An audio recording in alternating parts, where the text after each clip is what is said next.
देवियों और सज्जनों, आनंद लेखनी ब्लॉग में रोज़ की तरह आपका हार्दिक स्वागत है। मैं आज आप लोगों के सामने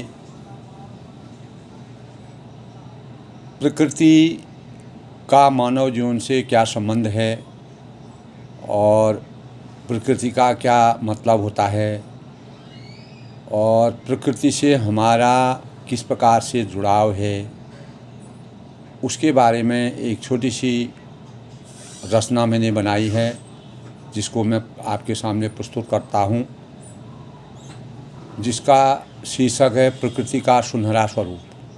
प्रकृति का सुनहरा स्वरूप। दोस्तों, रचना प्रस्तुत करने से पहले मैं आप लोगों को बताता हूँ, सभी के संज्ञान में लाना चाहता हूँ कि प्रकृति का मतलब क्या होता है। प्रकृति को जैसे कि अंग्रेजी भाषा में नेचर कहते हैं, सभी लोग जानते हैं। इसका मतलब होता है स्वभाव, यानी हमारा मिजाज कैसा है, प्रकृति का कैसा मिजाज है। हमारा व्यक्तिगत ही मानव का भी अपना मिजाज होता है, अपना नेचर होता है, अपना स्वभाव होता है। उसी प्रकार प्रकृति का भी अपना एक स्वभाव है, एक नेचर है, एक मिजाज है, जिसका परिणाम होता है कि जिसका मूल तत्व जो है सारा संसार है। पूरा विश्व जो है प्रकृति का उसका परिणाम जो है सारा संसार है। प्रकृति का जब हम गहराई से अध्ययन करते हैं कि विज्ञान के अध्ययन का बड़ा हिस्सा ही प्रकृति है। विज्ञान के अध्ययन का सबसे बड़ा हिस्सा प्रकृति है। और प्रकृति का मतलब होता है वह, जैसे हम अपने शरीर में कपड़े पहनते हैं, अपने बदन को ढकने के लिए, अपनी सुरक्षा के लिए, अपने अंगों की रक्षा करने के लिए हम कपड़े पहनते हैं। उसी प्रकार प्रकृति भी हमारे लिए एक सुरक्षा कवच के समान है, जिसके अंदर हवा, पानी, ज़मीन, आग, आकाश,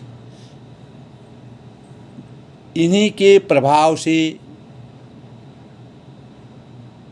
हमें प्रकृति बचाती है। अगर हवा का प्रभाव अत्यधिक हो जाता है, पानी का प्रभाव बढ़ जाता है, ज़मीन कहीं से खिसकने लगती है, आग कहीं लगती है, आसमान में अतिवृष्टि हो जाती है, कोई चीज़ होती है, प्रकृति जो है प्रकृति में ये इतनी क्षमता होती है कि वह सभी को अपने ऊपर अपने सुरक्षा कवच से सब चीज़ को बराबर करती है। प्रकृति जो है प्राकृतिक रूप में प्रकृति जो है मानव दो प्रकार की हमको समझ में आती है कि एक प्राकृतिक प्रकृति होती है, एक मानव प्रकृति होती है। प्राकृतिक प्रकृति में हम जानते हैं कि पृथ्वी है, जल है, अग्नि है, आकाश है और वायु है। और उसी प्रकार मानव प्रकृति में मन, बुद्धि और अहंकार शामिल है। एक तो मन है, दूसरा बुद्धि है, तीसरा हमारा अहंकार है। ये मानव प्रकृति में समावेश होते हैं। या तो मन में बुद्धि होगी या अहंकार होगा। इन्हीं दोनों के मेल से मानव प्रकृति बनती और बिगड़ती रहती है। प्रकृति के अंदर सभी कार्यों को करने के लिए निष्काम भाव होते हैं। किसी प्रकार के बदले की भावना नहीं होती है। वह बिना किसी के बदले अपने को कोई चीज़ मिले उसके भाव से काम नहीं करती है, बल्कि वह सबके लिए समान भावना से सेवा करती है। जैसे हम हवा में सांस लेते हैं, पानी पीते हैं, अन्न जल खाते हैं और भूमि में हम रहते हैं, तो ये सब चीज़ें प्रकृति हमको बिना किसी कीमत के उपलब्ध कराती है। यानी प्रकृति में ये चीज़ें होती हैं और वह जो है हमें बिना किसी निष्काम भाव से हमको मिलती हैं। ये सोचने की बात है। यूँ तो मतलब जैसे पानी भी अब हम खरीदने लग गए हैं। सांस अगर कहीं पर कोई मरीज होता है उसको सांस की ज़रूरत होती है, ज़्यादा ऑक्सीजन की ज़रूरत होती है, उसको ख़रीदा जाता है। लेकिन प्रकृति के स्वभाव, ये प्राकृतिक जो हमारा प्राकृतिक वातावरण है उसमें प्रकृति ने इन पदार्थों को निष्काम भाव से बनाया है, जो मानव जिसका आदिकाल से ही सृष्टि की रचना के अनुसार उसका सेवन करता है और अपना भरण पोषण करता है। हम सांस लेते हैं, हमें एहसास नहीं होता है हम सांस लेते हैं, लेकिन हमारी पूरी प्रक्रिया सांस के द्वारा चलती है। इसी प्रकार मैंने इसी परिप्रेक्ष्य में जो है 2 लाइनें, अपनी कुछ लाइनें मैंने लिखी हैं प्रकृति से हमारा क्या है, प्रकृति से हमें क्या मिलता है। दोस्तों सुनिए, मैं आपको सुनाता हूँ कि मैंने कैसे रचना की है। प्रकृति का सुनहरा स्वरूप मेरी रचना का मेन है, मेरी रचना का स्वरूप है। रचना में प्रस्तुत कर रहा हूँ।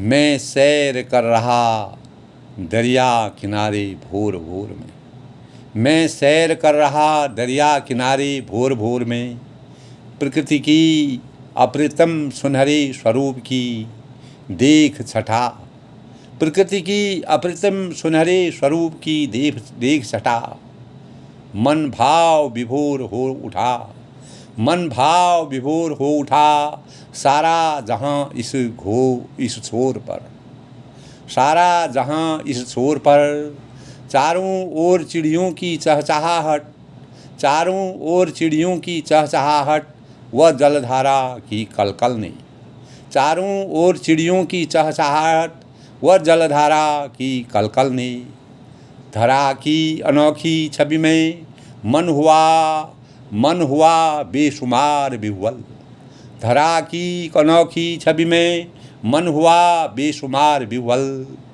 हृदय में करुण वेदनाओं का अंबार चहुँ दिशाओं में फला फूला, हृदय में करुण वेदनाओं का अंबार चहुँ दिशाओं में फला फूला, पृथ्वी का हर छोर था शांत और एकाग्रता की मंद मुस्कान में, पृथ्वी का हर छोर था शांत और एकाग्रता की मंद मुस्कान में, दरिया किनारे चला में मन की नई सोच जगाने को, दरिया किनारे चला में मन की सोच जगाने को, आशा की आभा में खो गया मैं, आशा की आभा में खो गया मैं, जीवन की नव प्रफुल्लित कलियों में, आशा की आभा में खो गया मैं, जीवन की नव प्रफुल्लित कलियों में, हर पल हर क्षण मन भी तन भी पुष्पित है, हर पल हर क्षण मन भी तन भी पुष्पित है, गया खिलखिलाकर, हर पल हर क्षण मन भी तन भी पुष्पित हो गया खिलखिलाकर, दूर कहीं बस्ती की सुगबुगाहट ने, दूर कहीं बस्ती की सुगबुगाहट ने कर दिया कंपित मेरा मन, दूर कहीं बस्ती की सुगबुगाहट ने कर दिया कंपित मेरा मन, जीवन की नव स्वर्णिम बेला ने मन कर दिया प्रफुल्लित, जीवन की स्वर्णिम बेला ने मन कर दिया प्रफुल्लित, कलियाँ खिल उठी हैं भौरों की मधुर गुंजायमान से, कलियाँ खिल उठी हैं भौरों की मधुर गुंजायमान से, चहुँ दिशाओं से बहने लगी है हवा की मधुर सुरीली तान, चहुँ दिशाओं से बहने लगी है हवा की मधुर सुरीली तान, बादल भी तरसने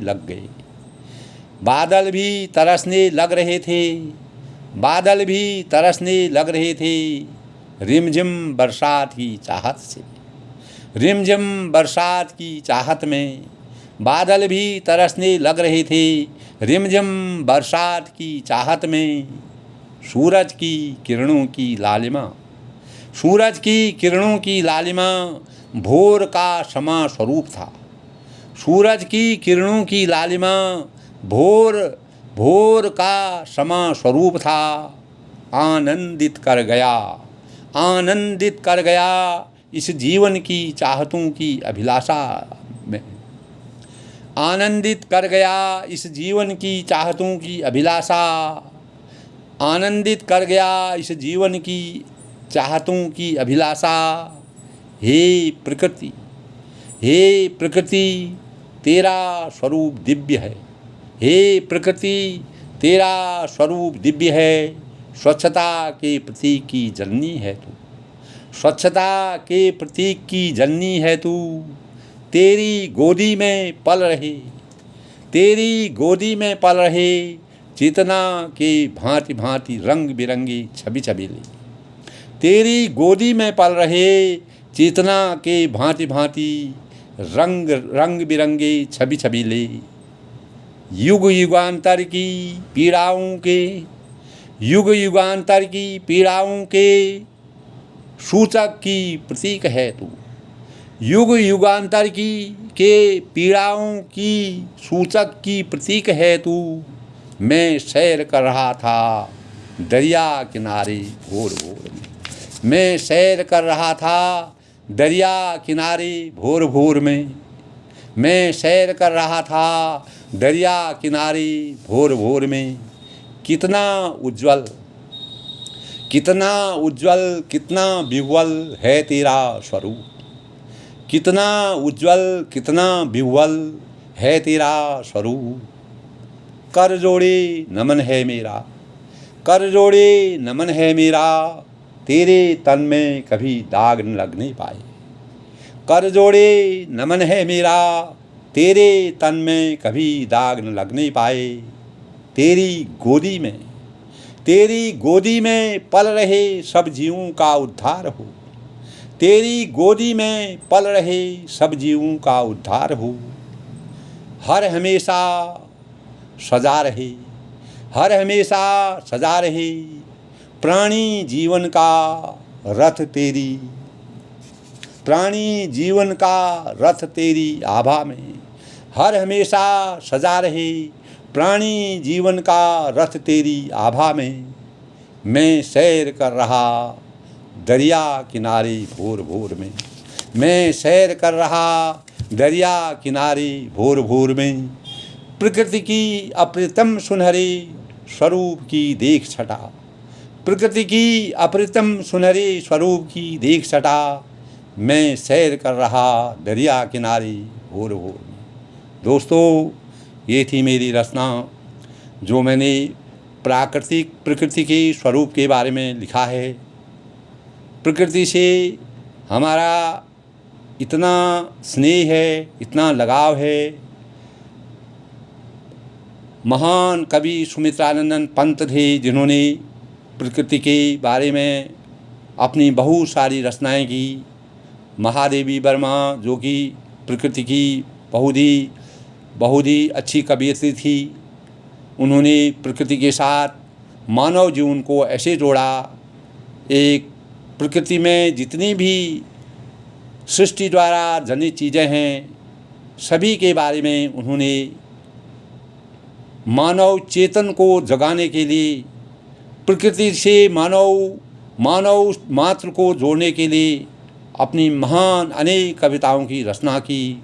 उसी परिप्रेक्ष्य में मेरे मन में भी भाव आए। दोस्तों, मैंने भी अपने भाव प्रस्तुत किए। आशा है आपको मेरे भाव अच्छे लगेंगे। यदि आपको मेरे भाव अच्छे लगते हैं, मेरी रचना अच्छी लगती है, दोस्तों अधिक से अधिक लोग शेयर करें, सब्सक्राइब करें, लाइक करें और मुझे कुछ और लिखने के लिए मेरा मनोबल भी बढ़ाएं और मैं भी आपके सामने लगातार कुछ न कुछ अच्छा प्रस्तुत करूंगा। मुझे खुशी होगी कि सभी लोग किसी भी चीज़ का आनंद उठाएं। अपने भावों को बदलें, हमको भी बदलना है। हमें प्रकृति से हमेशा लगाव रखना चाहिए, प्रकृति से हमारा प्यार होना चाहिए। जैसे हम अपने बच्चों को प्यार करते हैं, नन्हे बच्चों को प्यार करते हैं, अपने परिवार को प्यार करते हैं, समाज को प्यार करते हैं, देश के प्रति हमारा स्नेह होता है, विश्व के साथ हमारा लगाव होता है, उसी प्रकार पूरे संसार में जो प्रकृति है वह पूरे संसार को एक कवच के रूप में अपने ऊपर समाई हुई है। हमें बार बार उस प्रकृति को नमन करना चाहिए, उनसे उनका प्रकृति के प्रति हमारा स्नेह होना चाहिए। प्रकृति जन्य जितनी भी चीज़ें हैं उनसे हमारा दिन पर दिन लगाव होना चाहिए, उनकी रक्षा करनी चाहिए, उनकी सेवा करनी चाहिए। अधिक से अधिक मात्रा में प्रकृति जन्य वस्तुओं का सही उपयोग करके अपनी कार्यकुशलता को बढ़ाना चाहिए। इन्हीं शब्दों के साथ मैं अपनी वाणी को विराम देता हूँ। मेरा बड़ों को नमस्कार, छोटों को आशीर्वाद, और मैं सभी लोगों की मंगल और मंगल भविष्य की कामना करता हूँ कि हमारी प्रकृति सजी धजी रहे, हमारा उससे लगाव बनता रहे, हम हमेशा प्रेम के साथ रहें और प्रकृति हमारे अपने स्वरूप से हमारे अस्तित्व को बचाए। यही हम भगवान से परमात्मा से प्रार्थना करते हैं। सबका धन्यवाद, सबका आशीर्वाद। भारत माता की जय।